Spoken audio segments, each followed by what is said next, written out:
她假装离家出走，实际上却躲在密室，偷偷观察着男友的一举一动，直到看见对方急得挠头，女人这才一脸得意，想要结束这场愉快的测试。可正当她准备以胜利者的姿态出现在男友面前的时候，却突然发现密室的房门竟然怎么也打不开。此时女人并未意识到问题的严重，她来到单向玻璃跟前，不情不愿地提醒男友，其实自己就藏在镜子背后。但随着呼喊声越来越大，她却惊恐地发现密室的隔音效果实在太好了，根本传不出一丁点声音。在又一次尝试开门无果之后，秀妍彻底放弃了独自脱困的打算。好在知道这场测试的还有一个人，只要熬到对方赶来，就能成功获救。可当3天之后，她终于把闺蜜盼来的时候，却发现此刻才是噩梦的开始。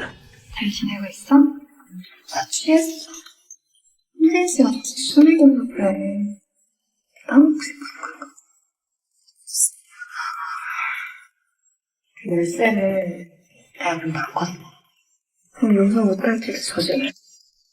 美竹说完便走向卧室，秀妍也急忙跟了过去。明明只有一镜之隔，她却只能眼睁睁地看着两人背叛自己，根本无力阻止。2小时后，属于秀妍的噩梦终于结束。她再次在卫生间的镜子前见到美竹，本以为现在闺蜜会放自己出去，可她万万没想到，这个看似人畜无害的女人，内心竟然无比的恶毒。她不仅要抢走别人的男友，甚至还想将秀妍永远困死在密室当中。听到这里，女人彻底慌了，她疯狂地四处拍打，胡乱地转动着密室里的阀门。没想到下一秒，却突然听到卫生间里传来一声尖叫，她连忙起身查看，这才发现原来是刚刚误打误撞关掉了冷水阀门，导致美竹被热水烫到了。但这个意外却给秀妍提了个醒，或许这根水管就是她逃出去的唯一机会。为了解决冷水失灵的问题，程振在第2天就找来了维修师傅。经过一番检查，师傅给出了砸开墙面重新铺设管道的方案。原本程振都已经同意了，然而秀妍实在太急着脱困了，根本就没听到两人的谈话。为了引起注意，她再次打开了水阀，殊不知正是这个举动，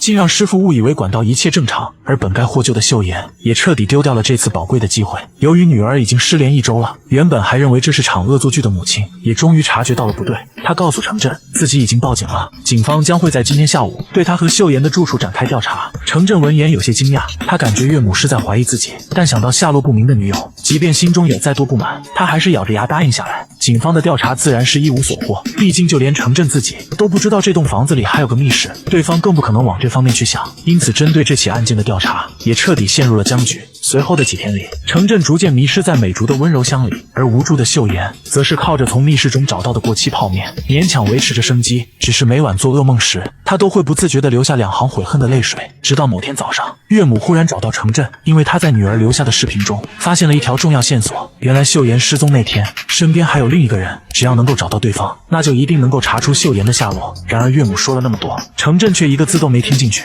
因为照片上的手串实在太眼熟了。等到岳母走后，他立马赶到美竹的住处，质问对方当天发生了什么，质问他秀妍去了哪里。由于证据摆在面前，美竹当场承认了照片里的就是自己，但关于闺蜜的失踪，她却一口咬定自己是一点都不知情。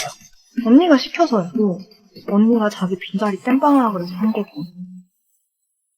나는 시키는 대로 한 거밖에 없어요. 虽然美竹看起来不像是在说谎，但程振总感觉对方似乎隐瞒了什么。回家后，他想要洗把脸冷静冷静，结果水管却像是抽了风一般，不断的开开停停。这一次，程振终于意识到事情有些不太对劲，他开始怀疑秀妍就在家里，甚至怀疑对方被关在了某处。眼见男友即将找到真相，秀妍更加卖力的拍打起镜子，或许是心有灵犀。经过一番打量之后，程振竟真的将目光锁定在身后的镜子上面，他轻轻敲了敲镜面，随后又将耳朵直接贴了上去，果然发现了镜子背后的秘密。可就在秀妍以为自己即将脱困的时候，程振却突然停下了手上的动作。这一刻，他似乎是想到了什么，如果镜子里能够看见外面，那最近发生的一切肯定已经被女友看了得清清楚楚。而更让人难以接受的是，美竹显然也很清楚镜子的秘密，她就是故意要让秀妍看到两人的表演。想到这里，程振再次找到美竹，他想知道对方为什么要这么做。而这一次，女人终于不再否认，其实她的目的很简单，就是单纯的想要报复。原来从上学的时候，美竹和秀妍就一直黏在一起，两人的关系早已突破了伦理的界限。可就在不久前，美竹准备搬进秀妍的新家时，却突然听到一个噩耗。나 결혼한다고 남자랑 사는 거야. 도구야. 나는 네 도구고. 우리 서로 그거 알고 있었잖아. 闺蜜的背叛让美竹心生怨恨，于是她抓住对方测试男友的机会，悄悄调换了密室大门的钥匙，随后又以面试为突破口，步步为营，轻松抢走了城镇。当然了，美竹不可能将整件事情和盘托出，在她告诉城镇的版本里，自己也只是没有帮秀妍开门而已。城镇问她接下来打算怎么办，难道真要把对方饿死在密室里吗？怎料美竹早已看穿了她的顾虑，如果把秀妍放出来，以她的性格，势必会将背叛自己的两人全都送进监狱。这也是城镇明明找到了女友，却迟迟不肯施救的根本原因。美竹分析完利弊，把最终的决定权交给了城镇，至于放还是不放，全凭男人一念之间。回家之后，城镇久久做不出决定，他不想让女友不明不白的死在里面，更不想让自己的人生因为一个错误选择而彻底毁于一旦。看到这一幕，镜子背后的秀妍已经绝望了，她似乎已经猜到了自己的结局。果然，人都是自私的，城镇最后还是选择了明哲保身。他本想用时间去冲淡内心的愧疚，然而才过了一天，却突然发生了意外。城镇看到手机上赫然出现了2条秀妍的未接来电，甚至他还收到1条对方的短信。与此同时，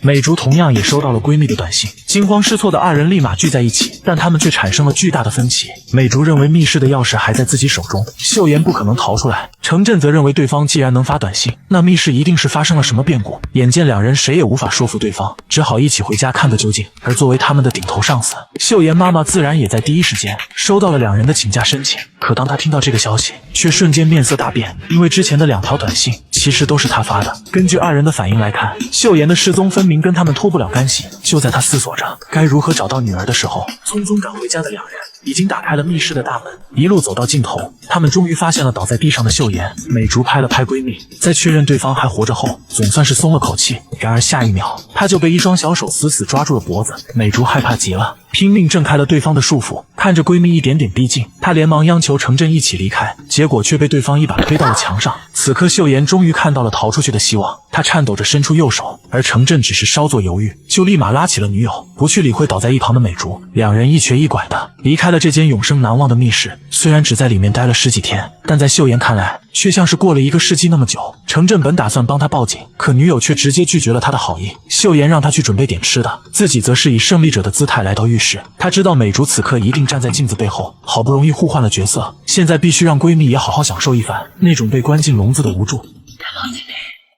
샤워하고 얘기하자, 이제.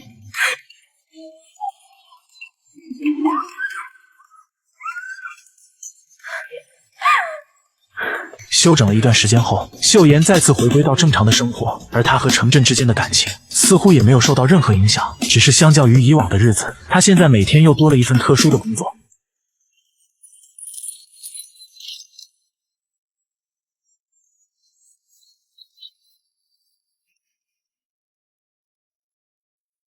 好电影百看不厌，我是亨利，我们下期再见。